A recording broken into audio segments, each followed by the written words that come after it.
আসসালামু আলাইকুম, সবাইকে স্বাগত জানাচ্ছি দ্য ভিউজে। আপনাদের সাথে আছি আমি সাদিয়া মুগ্ধ।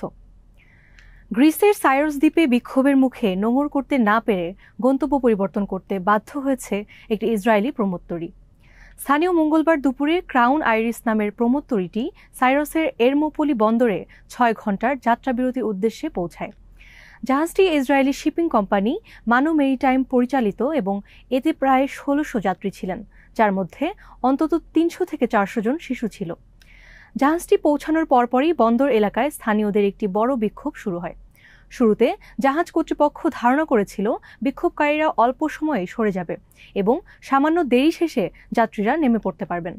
কিন্তু বিকাল 3টা পার হলেও পরিস্থিতির উন্নতি না হওয়ায় জাহাজটিকে অবশেষে সাইরাস না ফেরানোর সিদ্ধান্ত নেওয়া হয় এবং এটি সাইপ্রাসের লিমাসল বন্দরের উদ্দেশ্যে যাত্রা করে।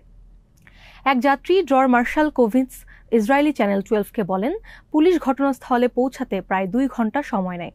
পরিস্থিতি বিবেচনায় যিনি গন্তব্য পরিবর্তনের সিদ্ধান্ত নিয়েছিলেন তিনি সঠিক কাজই করেছেন, বিশেষ করে শিশুদের নিরাপত্তার কথা ভেবে।